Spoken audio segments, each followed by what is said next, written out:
सुल्तान 3 रोज़ा दौरे पर भारत में पहुंच चुके हैं और भारत में उनका बड़ा ही वार्म और ग्रैंड वेलकम किया गया। ओमान के सुल्तान के इंडिया में वेलकम के चर्चे पूरे सोशल मीडिया पर हो रहे हैं। कभी हम सुनते हैं कि ईरान ने इंडियंस के लिए वीज़ा फ्री एंट्री कर दी है, कभी हम सुनते हैं कि यूएई, सऊदीया जैसे कंट्रीज, इस्लामी कंट्रीज इंडिया में जाके इन्वेस्टमेंट करते नजर आते हैं। कभी हम ये सुनते हैं कि इजिप्ट ने इंडियन प्राइम मिनिस्टर को हाईएस्ट सिविल अवार्ड दिया। और अब खबर ये आ रही है कि ओमान के सुल्तान स्टेट विजिट पे इंडिया में 3 दिन के लिए मौजूद हैं। वहाँ के प्राइम मिनिस्टर से भी मिले, वहाँ की प्रेसिडेंट से भी मिले और सुनने में ये आ रहा है कि फ्री ट्रेड डील इंडिया और ओमान के दरमियान होने जा रही।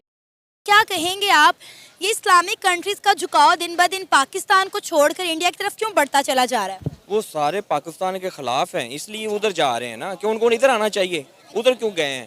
वो अमेरिका उनके पीछे है, वो पाकिस्तान और जो सारे ममालिक है मुसलमानों के, वो उनके खिलाफ है। वो कहते हैं कि इधर नहीं जाना, आपने हमारी तरफ आना है, इसलिए वो उधर चले गए हैं। आना तो चाहिए उनको, पाकिस्तान आना चाहिए। ये पाकिस्तान वाले भी वेलकम करते हैं, उनका इस्तकबाल ज़्यादा करेंगे, लेकिन ये बात अच्छी तो नहीं है वो उधर चले गए।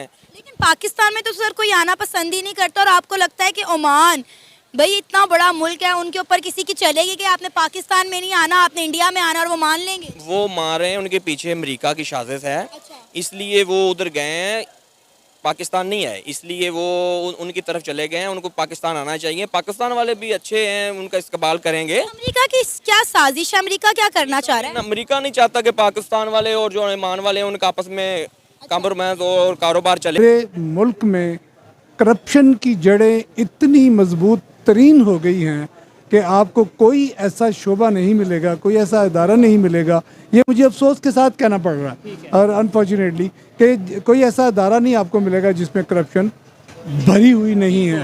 ये नहीं है। थोड़ा सा मैं भी कंट्रीब्यूट करना चाहूँगा आपकी इस बात में कि क्या इंडिया में करप्शन नहीं है? क्या इंडिया में जुडिशरी का सिस्टम बिल्कुल 10/10 है? क्या वहाँ पे जो सा है, मतलब क्या कहना चाहेंगे? पॉलिटिकल स्टेबिलिटी तो है, नो डाउट पॉलिटिकल स्टेबिलिटी है, लेकिन मैं समझता हूँ वहाँ पे भी कहीं ना कहीं करप्शन तो होगी, लेकिन उनके रिलेशन कैसे बेहतर है? सवाल ये है। मैं ये गुजारिश कर दूं, जो आपने बड़ा खूबसूरत जुमला बोला कि वहाँ भी कहीं ना कहीं करप्शन है, कहीं ना कहीं, और हर जगह में बड़ा फ़र्क है, बड़ा फ़र्क है। अगर कहीं ना कहीं है तो उसका तो इलाज है और उसका असर भी इतना ज़्यादा नहीं होता, वो असर भी कहीं ना कहीं होता है। अगर आप एक खिते में हर जगह करप्शन है तो वो तो हर जगह उसका असर होगा। और कोई भी शख्स अगर अपनी ज़िंदगी से, अपने हालात से, अपने सिस्टम से मुतमिन नहीं है, पुरअमन नहीं है, तो वो किस तरह ये सोच सकता है कि मैं ज़िंदगी गुजार रहा हूँ या मैं जिंदा हूँ? लेकिन सर सवाल इधर ये भी बनता है ना कि हमें फिर 76 साल ये क्यों बताया गया कि भाई इंडिया तो इस्लामिक कंट्रीज़ के अगेंस्ट है, मुसलमानों के अगेंस्ट है, ये है वो है, लेकिन देखें अब सारे इस्लामिक कंट्रीज़ उनके साथ क्यों रिलेशन बेहतर कर रहे हैं? इवन इमाम काबा जो कि पूरी दुनिया के मुसलमानों ने अपना सबसे बड़ा लीडर मानते हैं, वो इंडिया के विजिट पे जा रहे हैं। वहाँ पे मतलब बहुत सी ऐसी चीज़ें हो रही हैं जो कि इस्लामिक कंट्रीज़ में अगर देखा जाए तो रिलेशन बेहतरी की। और सर एक चीज़ हो रहा है, ओमान की अगर बात करें, इस्लामिक कंट्रीज़ वहाँ पे जा रहे हैं, उनके सुल्तान वहाँ पे गए हैं, क्या उन्हें नहीं पता मतलब कि इंडिया के साथ जैसे वो रिलेशन बेहतर करना चाहते हैं? अफगानिस्तान रिलेशन बेहतर कर रहा है, ईरान बेहतर कर रहा है, यूएई, सऊदीया बेहतर कर रहा है, तो क्या इसके ऊपर आप कहेंगे? मैं इसके ऊपर ये कहता हूँ कि देखें, पहली बात तो ये है, जो जिस फलसफे को मैं समझता हूँ वो ये है कि जो होता है ना रिश्ता, वो अहम ज़रूर है, लेकिन रिश्ते से ज़्यादा रवैया मैं ज़्यादा अहम समझता हूँ। अगर हमारे हमसायों के साथ जो रिश्ते हैं वो तो कायम है जी, मेरा ईरान हमसाया है, मेरा अफगानिस्तान हमसाया है, मेरा ब्रदर है, ये सब कुछ है, लेकिन जब उनके रवैये ही दुरुस्त नहीं है तो फिर मैं रिश्ते को कैसे देखूंगा? उनके रवैये या हमारे रवैये? मैं अफसोस के साथ ये मुझे कहना पड़ता है, क्योंकि हमारे में यानी सियासी इस्तेकाम नहीं है और हमारे में अंदर सही जमहूरियत नहीं है। और जो लोग बाहर से आना चाहते हैं और जो लोग यहाँ से भी यहाँ पर इन्वेस्टमेंट करना चाहते हैं और बाहर के लोग भी आना चाहते हैं, जब वो देखते हैं कि हम सिक्योर ही नहीं है यहाँ पे कोई कानून ही नहीं है, यहाँ पे जितने प्रोसीजर हैं वो सब के सब करप्शन से भरे पड़े हैं, तो वो लिहाजा वो इसको अहमियत नहीं देते, वो कहते हैं इधर ना जाएं, यहाँ कुछ भी नहीं है ना, यहाँ इससे बेहतर है कि देखे ना, इंडिया तो हमारे लिए इंडिया है ना, उनके लिए तो एक कंट्री है। हमारे लिए ये दुश्मन, उनके हमारे लिए दुश्मन है, उनके लिए कंट्री है, उनके लिए एक पीसफुल खिता है कि यहाँ पर हम जब बिजनेस करेंगे, इन्वेस्टमेंट करेंगे, विजिट करेंगे तो हमें सिक्योरिटी मिलेगी, हम हिफाजत महसूस करेंगे, और जो हम वहाँ पे करना चाहते हैं, इन्वेस्टमेंट करते हैं, जो हमारा वहाँ पे प्लान है जो हमारा प्रोजेक्ट है उसमें खामखा रुकावट नहीं है, हमें लीगली सहूलियात मिलेंगी और हम हमारे साथ करप्शन के दरवाजे नहीं खुलेंगे।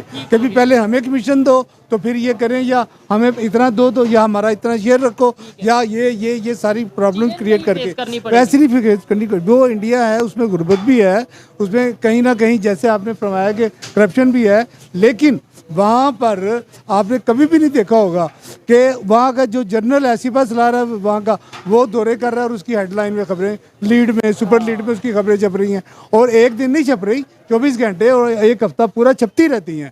तो आप हमारी एग्जांपल दे रहे हैं। अभी भी रिसेंटली हमारे जो आसम मुनीर साहब हैं वो अमेरिका गए हुए हैं और वहाँ पे जाके सब तमाम उनके अहम तरीन लोगों को मिल रहे हैं और सारी बातें कर रहे हैं जी। कोई कश्मीर की कर रहा है, कोई फ़लस्तीन की, और फ़लस्तीन की बड़ी अफसोसनाक बात है जो मैं समझता हूँ कि असल में ये अमेरिकन पॉलिसी है कि वो फ़लस्तीन को दो रियासती आज़ादी के तौर पर वो समझता है कि यहाँ पे दो स्टेट्स दो बनने, इम्पोर्टेंट जैसे डिस्कशंस हैं जो मैं करना चाह रहा हूँ फिलहाल। एक इम्पॉर्टेंट चीज़ ये है कि अभी हाल ही में पता चला है कि जो अमीर ऑफ कुवैत हैं उनकी कल पास्ट हुए, और मज़े की बात यह है कि इंडिया ने 17 दिसंबर को इंडिया के अंदर जो है उनकी याद में, ठीक है जी, वो दिन मना रहे हैं, शोक का दिन मना रहे हैं। और इंडिया अपने एनर्जी मिनिस्टर जो है पुरी साहब जो हैं, हरदीप सिंह पुरी साहब, उनको भेज रहे हैं अफसोस करने के लिए कुवैत में। Can you imagine? जबकि पाकिस्तान जो है जिसने हाल ही में अरबों डॉलर के मुआहदे किए हैं, उसने ना तो शोक का ऐलान किया है और ना ही अभी तक कोई ये ऐलान किया है कि हम किसी बंदे को पाकिस्तान से भेज रहे हैं, फॉरेन मिनिस्टर को, किसी मिनिस्टर को, या वो दैट इज।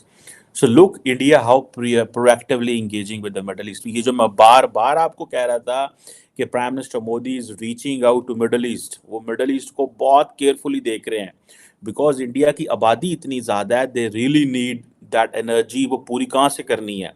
देन इंडिया को वहाँ पे जो जॉब्स मिलती हैं, ठीक है, डियास्पोरा वहाँ चाहिए, वहाँ पे स्किल्ड लोग चाहिए, आईटी वाले लोग चाहिए। कल मैंने ओमान के हवाले से आपको बताया। So look how carefully Indian leadership जो है वो they do understand the importance of middle east, और दे डू अंडरस्टैंड कि वो हमें हमें जो है वो भेजना है। सो ये जो डिमाइस ऑफ अमीर ऑफ कुवैत है, इसको कितना सीरियस लेती है इंडियन गवर्नमेंट, ठीक है जी। और स्टेट मॉर्निंग है ये 17 दिसंबर को, ये स्टेट लेवल पे।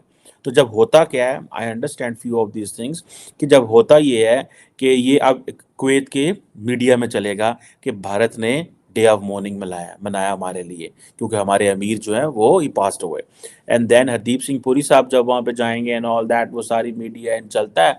सो ये जो अमूमन इस तरह के जो हो जाते हैं, टाइम आता है, तो ये एक ग्लोबल इवेंट भी बन जाता है। मुझे याद है कि यूएई में अमीर की आई थिंक डेथ हुई थी, तो फ्रेंच प्रेसिडेंट मैक्रोन वहाँ आए थे, ठीक है। इसी तरह और पाकिस्तानी भी जाते हैं, प्राइम मिनिस्टर हमारे भी गए थे एंड ऑल दैट, वो ये चलती हैं चीज़ें। बट द क्वेश्चन इज, जो सबसे इम्पोर्टेंट क्वेश्चन मैं समझता हूँ कि इंडिया इन चीज़ों को समझते हुए एक्शन ले रहा है कि भाई हमें अपना बंदा वहाँ भेजना चाहिए और इसको स्टेट लेवल पे करना चाहिए। ये जीसीसी के करीब होने का एक बहुत अच्छा तरीका है।